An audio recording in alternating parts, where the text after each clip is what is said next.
When the world's biggest matches are on, it's the perfect excuse to get together with friends, enjoy every goal, every save, every celebration, and have a little fun. But this year, have fun and still remember the score. If you love vodka without the hangover or loss of control, check out RK Zero Proof Vodka. RK is redefining what alcohol-free can taste like. Since 2011, RK has delivered the familiar burn without the alcohol. 0 calories, 0 sugar, 0 regrets. Drink differently. Get yours at rkbeverages.com. There is a growing entertainment venue here on the South Coast, and it's called the Narrows Center for the Arts in Fall River. Ian Arieta is the events coordinator at the Narrows. He joins us today to talk about the 25th anniversary of that venue, some upcoming entertainers and attractions, and really a little history about the Narrows as well. So welcome, Ian, and thank you for coming in. Thank you for having me. Appreciate it. Give us a little bit of history. I'm not looking for, the 1776. Don't start there. But 25 years, that is a achievement. Thank you. And something that you should be proud of. The institution should be proud of. Yeah. Tell us a little bit about the Narrows. So the Narrows started as the Renaissance Gallery and moved to 16 Anawan Street, our current home, 25 years ago.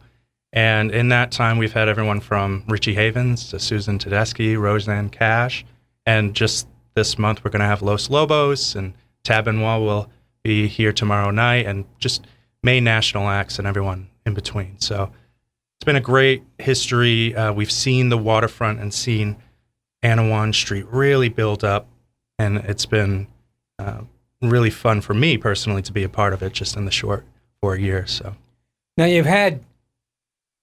it hasn't been without some challenges. Sure. Route 79, that whole rebuild there. Sure. Really, it's tough. COVID. Sure. The economy in general. Yeah. New Bedford and Fall River are not rich communities, but they have a wealth of people, creative people for some reason, that want to make this happen. And I'm talking about all kinds of creative people, from artists, painters, sculptors, to musicians and singers.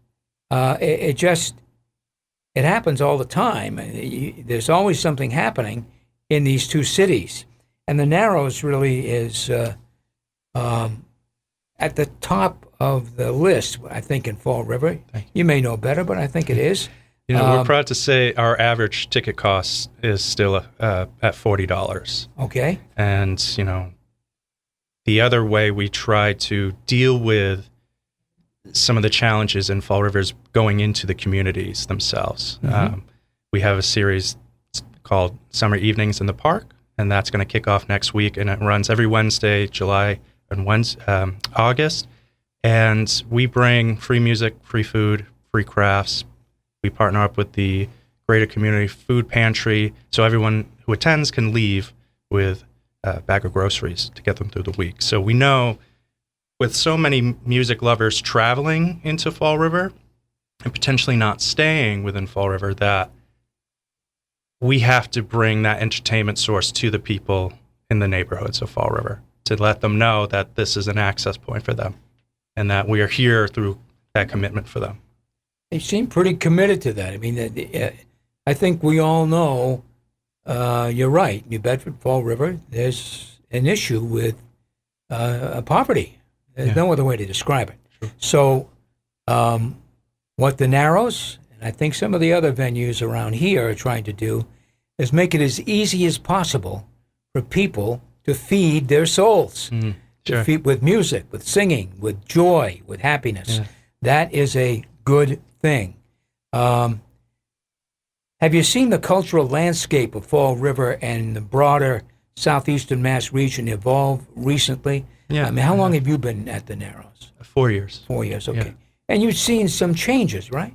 Yeah, I've been lucky to work with the South Coast Community Foundation, attend some meetings with other local New Bedford folks, and learn a lot of what makes our two cities different in terms of a cultural and an arts culture, in terms of how the city feeds that. But we're also not too far away. It might be different in numbers, but though Fall River might have less organizations right now, we are hungry and we're mighty. And we look to New Bedford, I look to New Bedford as sort of a great foundation point, or a great, thing to mimic, a few years ahead in terms of what it means both for the city and for the people to come together and make great things, really great, starting with culture and feeding with art. And you do more than music, though. Absolutely. Yeah. Yeah. We are a performing arts, so we do a lot of theater, comedy.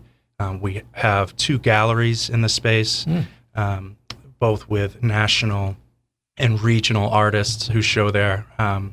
And on our second floor, we've developed independent studios. So we have 10 different studios that are happily filled with artists who create there, and have 2 event spaces for the community. So we see future opportunity at 16 Anawan Street with our first floor is ready and waiting to be developed. And we think that's just going to be the next opportunity to get that waterfront area as a walkable, active part of the South Coast experience. That's a laudable goal. That's what you really need. And the Narrows is really located on, as Ian has mentioned, Anawan Street, and it's an old mill.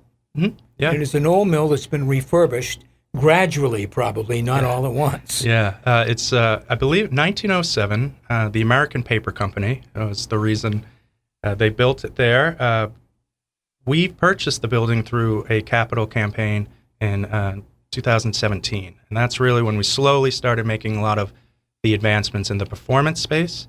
And we actually started as a capacity 280 performance venue, and right before COVID, we added an additional 150 seats to our current capacity of 430. Of course, COVID came, and we may have gotten a show or 2 in there before it shut everything down. And yeah, everybody took a hit. No everyone. Question. Yeah, and I wasn't with the Narrows at the time, but I know Patrick, our executive director, and Deb, our operations manager, hunkered down, and they used that time to develop the rest of the building and make new opportunities by developing the second floor. And luckily, we got through COVID and have been really seeing people want to get back out there in those few years, and we'll see what the next few years bring. But it's really just been a rich history, and even the 25 years or beyond. You mentioned the summer evenings in the park, and that is a collaboration between the Narrows, the City of Fall River, Bristol County Savings Bank. How did this partnership really come about? I mean, there had to be some negotiations, talks, people sitting around a table. Yeah. How long have you been doing the park thing? Well, I believe we're going into our 5th summer. Okay. Yeah. And it starts with a unfortunate event at one of the parks. That's not uncommon, but the idea was in turning that event into something to be proud of. Sure. And so it started with Patrick coming together with the city and bringing together Bristol County Community Savings Bank, who have been a huge partner in actually supporting and funding the program. We've brought in, like I said, the food pantries to come in, and different organizations to help with food insecurity. And there's so many other organizations who come through and kind of show that these neighborhoods that not only support here, but entertainment's here. This is a place to live and be proud to be in the neighborhood. So as you mentioned, the summer evenings in the park happening on Wednesday nights in July and August.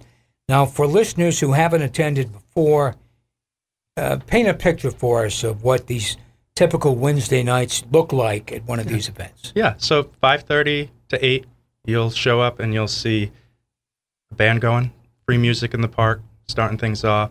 The Greater Rec Center of Fall River will be cooking free hamburgers and hot dogs for folks. Then the Narrow Center has ice cream that shows up. That's for free for everyone. That obviously gets a big cheer in the middle of the day. And then along that, you see different organizations showing off. The trustees are one organization. The city of Fall River will have information for folks, be it support systems or art and crafts, whatever it may, we allow folks to have that freedom. And we also bring in some of our studio artists and different teachers of Fall River to do free arts and crafts with different children there at the time. So.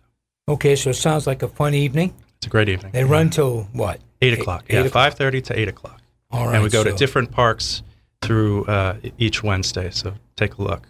Now, I know New Bedford has a lot of parks, but I can tell you that Fall River has many, many parks.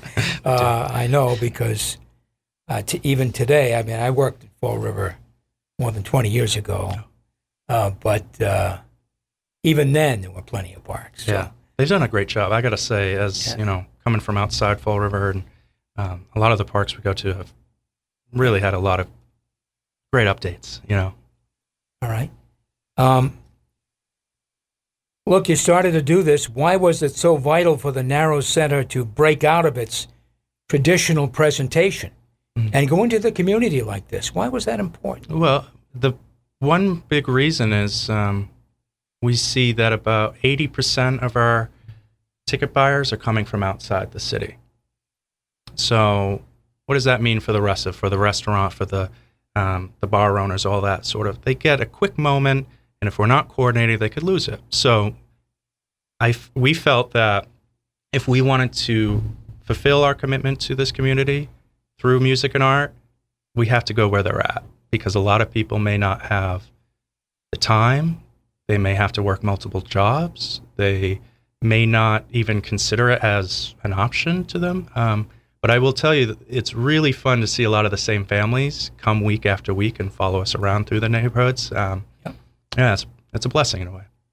That's great. You're listening to Town Square Sunday. I'm Jim Phillips. My guest is Ian Arieta, the events coordinator at the Narrows Center for the Arts on Anawan Street in Fall River.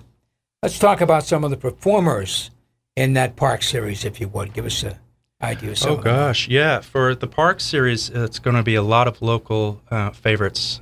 There's the South Coast Brass Band is one. 6 El Camino is another. Louis Lehman might be a name for some folks. And that rotates kind of differently through each park. So it's 8 different performers, and we have a few more waiting to get booked now. But yeah. With different types of music? Yeah, everything from jazz to funk to acoustics. We have the classics being played. It's a really fun time.